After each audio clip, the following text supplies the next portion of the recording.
या भूतलावर 600 वर्ष मानवी रूप धारण करणारे श्री स्वामी समर्थ महाराज, जे की श्रीपाद वल्लभ व श्री नरसिंह सरस्वती नंतरचे दत्त परंपरेतील तिसरे अवतार मानले जातात, जे आज आपल्या महाराष्ट्रातील अक्कलकोटला विराजमान आहेत. अक्कलकोटला स्वामींचे वास्तव्य 22 वर्ष म्हणजे समाधी काळापर्यंत होते. तसेच ज्या घरात स्वामी समर्थ महाराज राहत होते ते घर आजही आपल्याला अक्कलकोटला पाहायला मिळते. या मंदिराच्या गर्भगृहामध्ये स्वामींचे समाधी स्थान आहे. मित्रांनो, अक्कलकोटला आल्यानंतर इथे राहण्याची व जेवणाची कशी व्यवस्था आहे, अक्कलकोटमध्ये जे भक्त निवास आहेत तिथे रूमचे रेट्स किती आहेत, तसेच स्वामींच्या समाधीचे दर्शन झाल्यानंतर या ठिकाणी इतर कोणकोणते मंदिरे आहेत व तुमच्या सोबत लहान मुलं असतील तर त्यांच्या मनोरंजनासाठी इथे कशी व्यवस्था आहे याची संपूर्ण माहिती या व्हिडिओमध्ये मी तुम्हाला देणार आहे. तर व्हिडिओ नक्कीच शेवटपर्यंत पूर्ण बघा.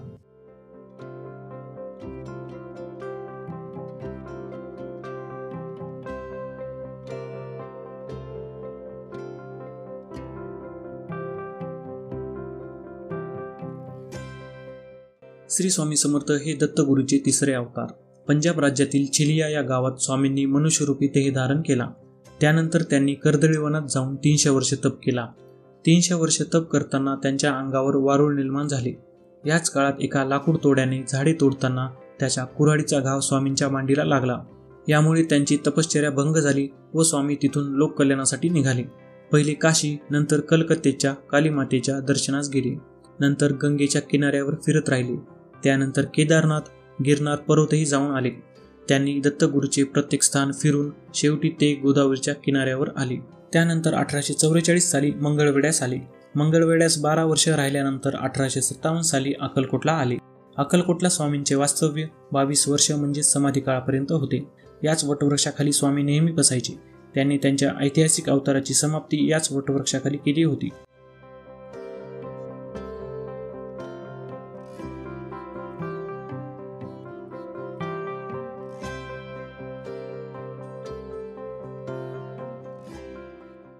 वटवृक्ष मंदिराच्या समोरच स्वामींची ही प्रतिमा आपल्याला पाहायला मिळते.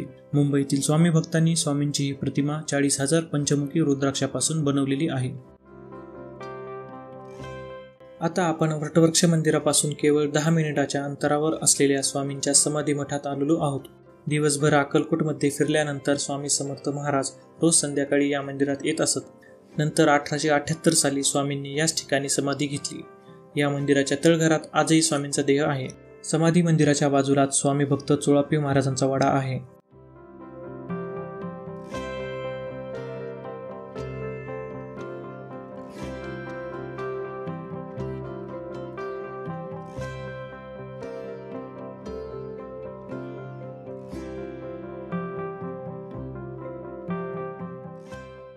आजही या वाड्यात चोळाप्पी महाराजांचे वंशज राहतात आणि याच वाड्यात स्वामी समर्थ महाराज पण राहत होते.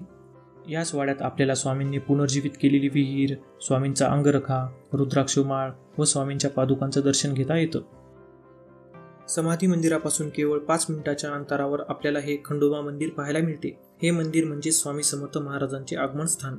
1857 साली पहिल्यांदा अक्कलकोटला आल्यानंतर स्वामी समर्थ महाराज याच मंदिरात आले होते. खंडोबा मंदिराचं दर्शन घेतल्यानंतर आता आपण आलेलो आहोत बाळप्पा महाराजांच्या समाधी मठात. या मठाला गुरु मंदिर असेही म्हणतात. बाळप्पा महाराज हे स्वामींचे शिष्य होते. स्वामी समर्थ महाराजांनी त्यांच्या पादुका बाळप्पा महाराजांना दिल्या होत्या आणि त्यांना स्वतंत्र मठ बांधायला सांगितला होता. या मठामध्ये एक शिवलिंग आहे जो की त्या काळात स्वामींनी आगीत टाकला होता. तो शिवलिंग आजही आपल्याला या ठिकाणी पाहायला मिळतो. संपूर्ण अक्कलकोटचे दर्शन झाल्यानंतर आम्ही आलेलो आहोत श्री स्वामी समर्थ अन्नछत्र मंडळ या ठिकाणी, जे की वटवृक्ष मंदिरापासून 2 मिनिटाच्या अंतरावर आहे. या ठिकाणी सर्व स्वामी भक्तांना मोफत महाप्रसाद मिळतो. हे प्रसादालय दुपारी 12 ते 3 आणि संध्याकाळी 8 ते 11 वाजेपर्यंत चालू असते.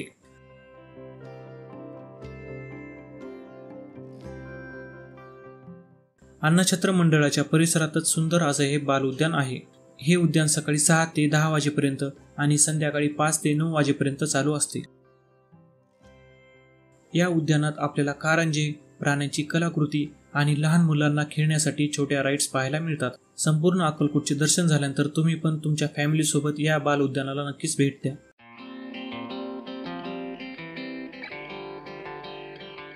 अक्कलकोटला आल्यानंतर स्वामी भक्तांसाठी राहण्याची खूपच छान सोय आहे. या ठिकाणी 3 भक्तनिवास आहेत. त्यापैकी 2 भक्तनिवास यात्री निवासस्थान आणि यात्री भवन भक्तनिवास हे मंदिर परिसरातच आहेत आणि तिसरं भक्तनिवास हे मंदिरापासून 10 मिनिटाच्या अंतरावर आहे. यात्री निवास बिल्डिंगमध्ये जनरल हॉल आणि डोरमेटरी बेडची सुविधा आहे.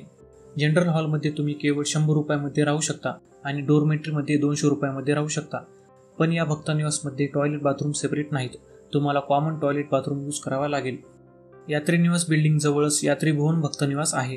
या भक्तनिवासमध्ये AC नॉन AC रूम 300 रुपयापासून 2700 रुपयामध्ये अवेलेबल असतात. या भक्तनिवासमध्ये तुम्ही तुमच्या फॅमिलीसोबत कम्फर्टेबली राहू शकतात आणि सर्व रूममध्ये अटॅच टॉयलेट बाथरूम आहे. मंदिरापासून फक्त 10 मिनिटाच्या अंतरावर हे भक्तनिवास आहे. या भक्तनिवासचा एरिया बराच मोठा आहे. जर तुम्ही प्रायव्हेट वाहनाने येत असाल तर तुम्ही तुमची कार, बाईक या ठिकाणी एकदम व्यवस्थित पार्क करू शकतात. मित्रांनो, आम्ही या ई ब्लॉक भक्तनिवासमध्ये रूम घेतली होती. ती रूम मी तुम्हाला दाखवतो.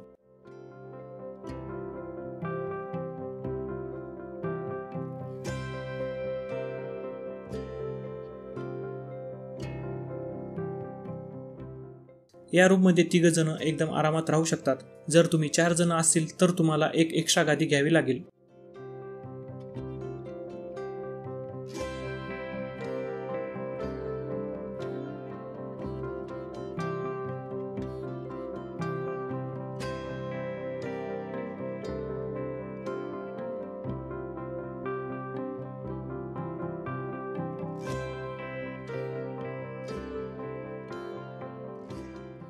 आता या भक्तनिवासमधल्या रूमचा रेंट मी तुम्हाला सांगतो.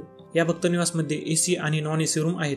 AC रूमचा रेंट 2000 रुपये आहे आणि नॉन AC रूमचा 1500 रुपये आहे. जर तुम्ही एक्स्ट्रा गादी घेतली तर त्या गादीचे तुम्हाला 200 रुपये पे करावे लागतील. मित्रांनो, अक्कलकोटला आल्यावर या भक्तनिवासला नक्की भेट द्या आणि हा व्हिडिओ तुम्हाला कसा वाटला कॉमेंट सेक्शनमध्ये नक्की सांगा.